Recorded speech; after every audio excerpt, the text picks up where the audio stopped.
வணக்கம். தி டீப் டைவ்க்கு உங்களை வரவேற்கிறோம்.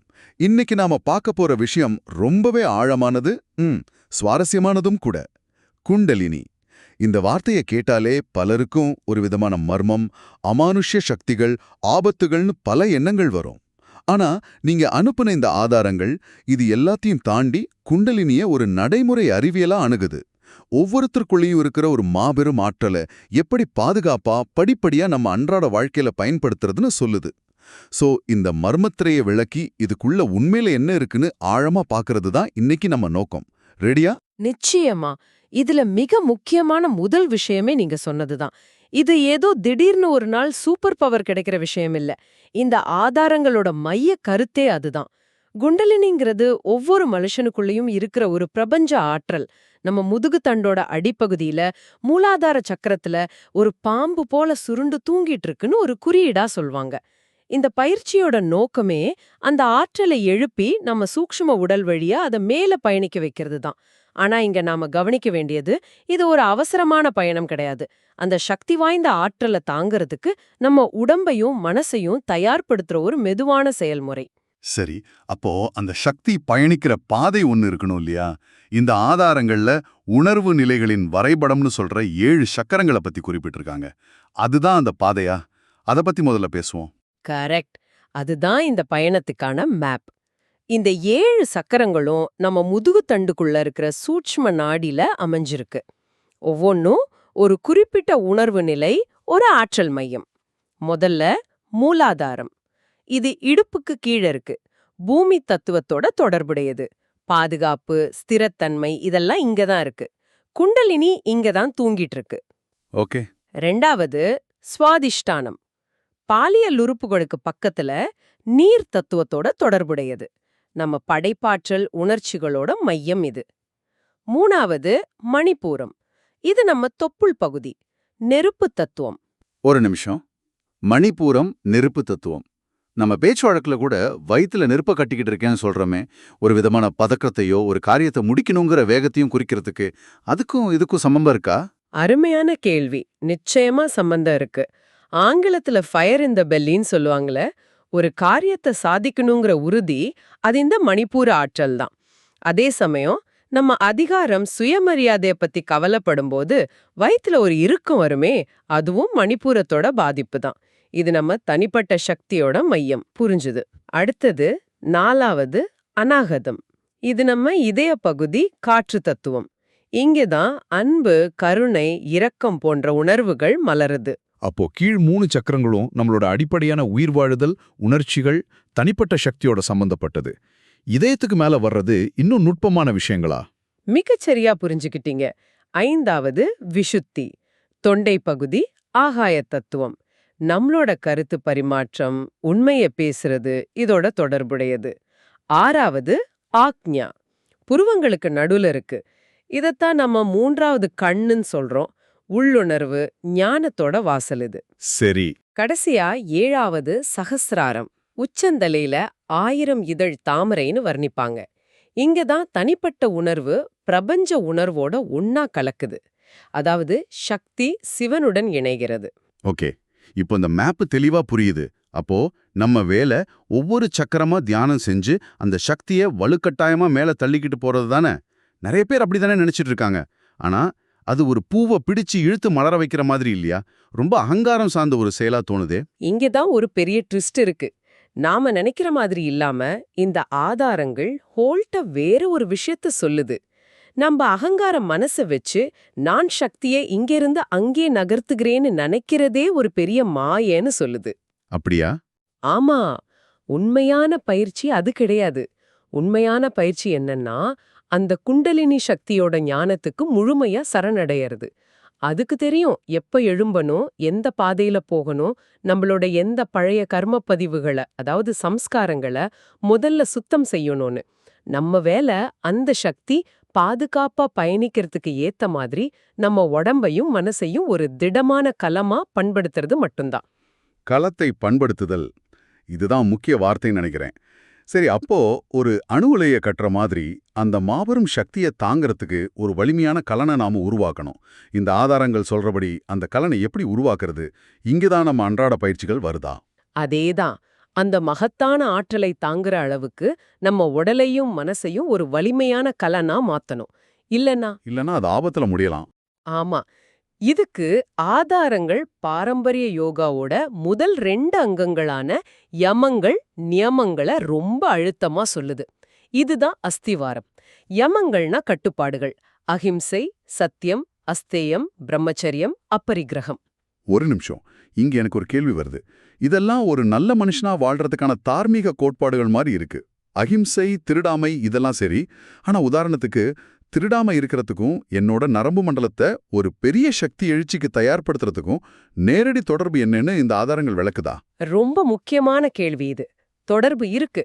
இப்போ நீங்க ஒரு சின்ன பொருளை திருட நினைக்கிறீங்கன்னு வச்சுப்போம். உங்க மனசுக்குள்ள ஒரு போராட்டம் நடக்கும். பயம், குற்ற உணர்ச்சி, பதட்டம் இது எல்லாமே உங்க நரம்பு மண்டலத்துல ஒரு விதமான சலனத்தை, ஒரு அழுத்தத்தை உருவாக்குது.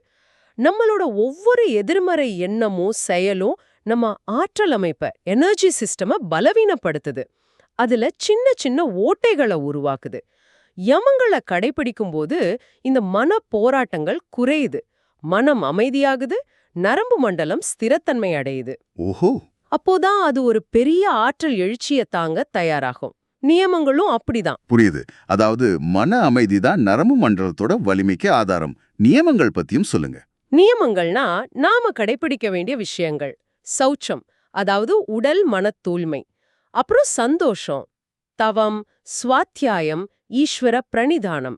இந்த ஒழுக்கங்கள் தான் நம்ம கலைனை இன்னும் வலிமையாக்குது. இதுல தவம்ங்கிற வார்த்தை ரொம்ப சக்தி வாய்ந்ததா இருக்கு.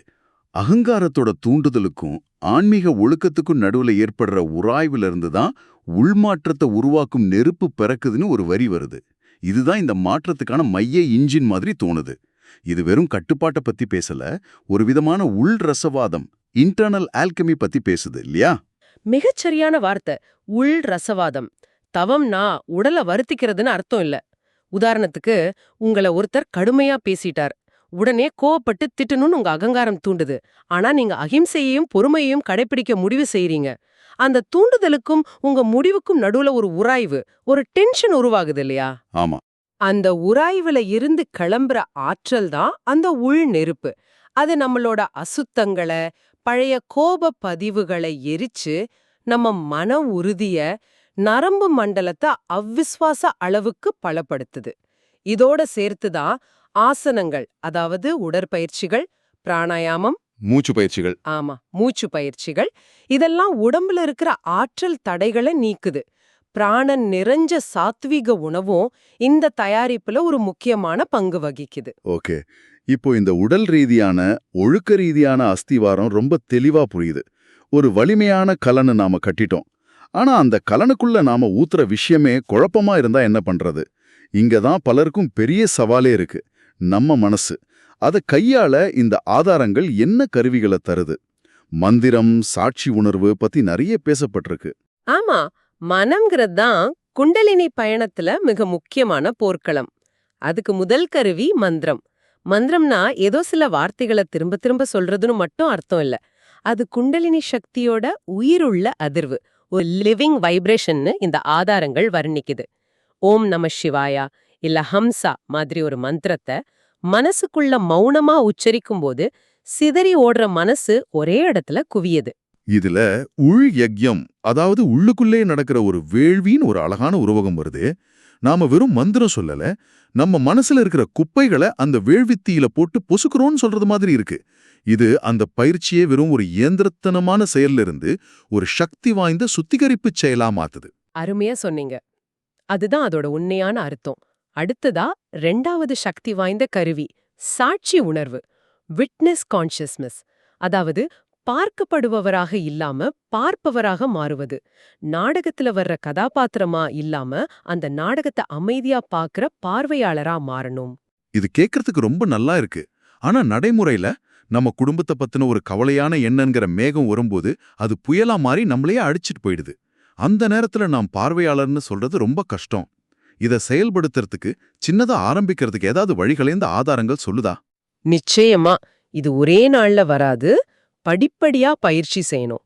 அதுக்கு சில எளிய வழிகளை சொல்லியிருக்காங்க. முதல் வழி, அது நான் அல்ல, என்னுடையது அல்ல பயிற்சி. ஒரு கோபமான எண்ணம் வருதுன்னு வச்சுப்போம்.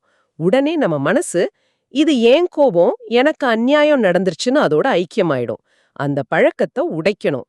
அந்த எண்ணம் வந்ததும் மனசுக்குள்ள இந்த கோபம் நான் அல்ல, இது என்னுடையதும் அல்ல, இது வெறும் ஒரு ஆற்றல், ஒரு எண்ணம், அது வந்துட்டு போகுது அப்படின்னு சொல்லிக்கணும்.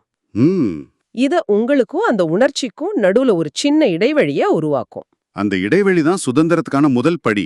சரி, வேற என்ன வழிகள் இருக்கு? 2வது வழி, நீங்க சொன்ன அந்த மேகங்களை பார்ப்பது போல.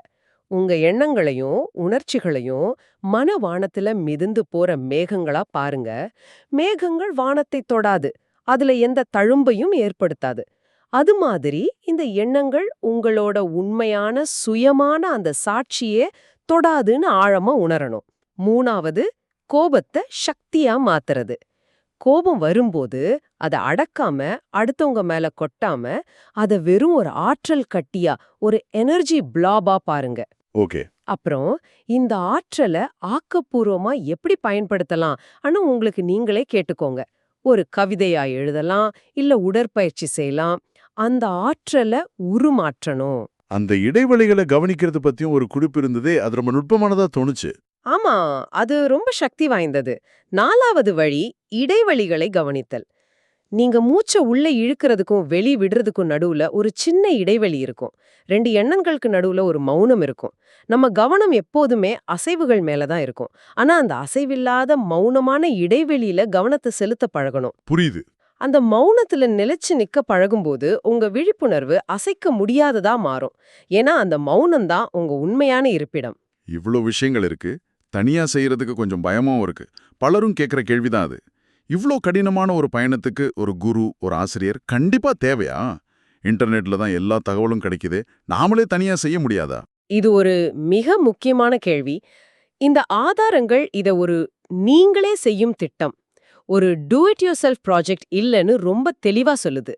ஆனா இதுல ஒரு நுணுக்கம் இருக்கு. உண்மையான குரு வெளியில இல்ல, நம்ம இதயத்துக்குள்ள ஒளிர உணர்வு ஒளிதான் உண்மையான குரு. அதுதான் நம்ம உள்குரு. ஓஹோ. ஒரு வெளி ஆசிரியர் என்பவர் அந்த உள்குருவோட நம்மள தொடர்பு படுத்துறதுக்கு உதவுற ஒரு மனித பிரதிநிதி. ஒரு தகுதியான குருவால சக்தி பாத்ங்கிற ஒரு தீட்சை மூலமா நம்ம குண்டலினிய பாதுகாப்பா எழுப்ப முடியும். அது பயணத்தை ரொம்ப எளிதாக்கும். ஒருவேளை சரியான ஆசிரியர் கிடைக்கலனா என்ன பண்றது? பயிற்சியை நிறுத்திடணுமா? இல்ல, கைவிட வேண்டான் புத்தர் சொன்னதா இந்த ஆதாரங்கள் சொல்லுது. முறையான ஆசிரியர் இல்லாத சிறை கைதிகள் கூட மந்திரம் தியானம் மூலமா அபரிமிதமான பலன்களை அடைஞ்சதா ஒரு உதாரணமும் கொடுத்திருக்காங்க. ஆனா தனியா பயிற்சி செய்யும் போது இன்னும் அதிக பாகுபாடு தேவைன்னு எச்சரிக்கிறாங்க. பாகுபாடுதான். அதாவது எது சரி எது தவறுன்னு பிரித்தறியும் திறன் ரொம்ப கூர்மையா இருக்கணும். ஏன்னா அகங்கார மனம் புத்தகத்துல படிச்ச அறிவை உண்மையான ஞானம்னு ரொம்ப சுலபமா நம்பிடும். இதுல இருக்கிற ஆபத்துகளை பத்தி இந்த ஆதாரங்கள் ரொம்ப வலியுறுத்துற மாதிரி தெரியுதே. ஆன்லைன்ல நம்ம பார்க்குற குண்டலினியை 5 நிமிடத்தில் எழுப்புவது எப்படி போன்ற வீடியோக்களால் என்ன மாதிரியான உண்மையான பாதிப்புகள் வரலாம்? 2 பெரிய ஆபத்துகளை குறிப்பிடுறாங்க. 1, ஈகோவோட மாயை. தனக்கு எல்லாம் தெரியும், தான் ஒரு ஞானிங்கிற ஒரு போலி ஆளுமைய மனசு உருவாக்கி கொள்ளும். இது ஆன்மீக பாதையில ஒரு பெரிய தடை. 2வது, இன்னும் மோசமானது, தவறான தீவிரமான மூச்சு பயிற்சிகள், தவறான தியான முறைகளால பிராணசக்தியில குழப்பங்கள் ஏற்படலாம். அட. ஆமா, இது தீவிரமான மனநல பாதிப்புகள்ல இருந்து உடல்நல குறைபாடுகள் வரைக்கும் கொண்டு போய்விடலாம். குறிப்பா இன்டர்நெட்ல இருக்கிற தகுதியற்ற முரண்பாடான ஆலோசனைகள் ரொம்ப ஆபத்தானது. ஏன்னா அங்க எந்த ஒரு வடிகட்டியும் கிடையாது. சரி, இவ்வளவு கடினமான பயிற்சிகள், ஒழுக்கங்கள், சரணடைதல், ஆபத்துகள், இது எல்லாத்தையும் தாண்டி இந்த பயணத்தை நாம ஏன் மேற்கொள்ளணும்? இதோட இறுதி இலக்கு தான் என்ன? இதோட உச்சக்கட்ட நோக்கம் மோக்ஷம் அல்லது முழுமையான விடுதலை. இது ஏதோ சாமியாரா கோரதில்ல, நம்மள அறியாமையிலிருந்தும் திரும்ப திரும்ப துன்பம் தர்ற நம்ம மனசோட பழக்கமான செயல்கள்ல இருந்தும் விடுவிக்கிறது. நாம ஏன் காரணமே இல்லாம கோபப்படுறோம், ஏன் தேவையில்லாம கவலைப்படுறோங்கிற அந்த மூல காரணங்கள்ல இருந்து நம்மள விடுவிச்சு எல்லையற்ற அன்பு, கருணை, பேரின்பத்துல நிலைச்சிருக்க வைக்குது. பிரிஞ்சு போன குழந்தை திரும்ப தாய்கிட்ட வர்ற மாதிரி நாம நம்ம மூலமான அந்த இறை உணர்வோட திரும்ப இணைவதுதான் இந்த பயணத்தோட நோக்கம். அப்போ அந்த நிலையை அடைஞ்ச பிறகு உலக வாழ்க்கையை விட்டுட்டு எங்கேயாவது போயிடணுமா? இல்ல அந்த நிலையில இருந்துகிட்டே உலகத்துல இயங்க முடியுமா? அதுதான் இதுல இருக்கிற அழகு. இறுதியான இலக்கு சகஜ சமாதிங்கிற நிலைதான். அப்படின்னா வாழும் தியானம்னு அர்த்தம். வாழும் தியானம். ஆமா. இந்த நிலையில நீங்க உலக வாழ்க்கையில ரொம்ப திறமையா செயல்படுவீங்க. உங்க கடமைகளை எல்லாத்தையும் செய்வீங்க. ஆனா உள்ளுக்குள்ள பிரபஞ்ச உணர்வோட ஒன்றி இருப்பீங்க. வெளியில புயலே அடிச்சாலும் உள்ளுக்குள்ள அசைக்க முடியாத அமைதியிலும் ஆனந்தத்திலும் இருப்பீங்க. உலகத்தை விட்டு ஓடாம உலகத்துல இருந்துகிட்டே அத கடந்து நிக்கிறது தான் குண்டலினி பயிற்சியோட உச்சகட்ட பலன். அப்போ இன்னைக்கு நாம பார்த்த வரைக்கும் குண்டலினி பயிற்சிங்கிறது ஏதோ மாயாஜாலம் செஞ்சு சக்தியை எழுப்புறதில்ல. அது ஒரு பொறுமையான அஸ்திவாரத்தை பலப்படுத்துற பயணம். யமம் நியமம் மாதிரியான ஒழுக்கமான வாழ்க்கை மூலமா ஒரு திடமான கலனை உருவாக்கி, மந்திரம் சாட்சி உணர்வு மாதிரியான கருவிகளை வச்சு மனசை சுத்திகரிச்சு கடைசியில நம்ம உள்ளுக்குள்ள இருக்கிற அந்த மகாசக்தியோட ஞானத்துக்கு சரணடைற ஒரு முழுமையான பாதை இது. ஆமா, இது ஒரு முழுமையான உருமாற்றம்.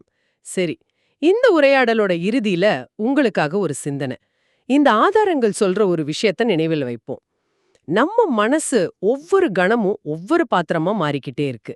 சாலையில போகும்போது கோவமான ஓட்டுநர், பிள்ளைகளை பத்தி நினைக்கும் போது கவலையான பெற்றோர், அலுவலகத்துல அவமதிக்கப்பட்ட ஊழியர்னு நொடிக்கு நொடி வேஷம் மாறிக்கிட்டே இருக்கு. இப்போ உங்களுக்காக கேள்வி இதுதான். இந்த எல்லா பாத்திரங்களையும் இந்த எல்லா மாற்றங்களையும் அமைதியா கவனித்துக் கொண்டிருக்கும் நீங்கள் உண்மையில் யார்?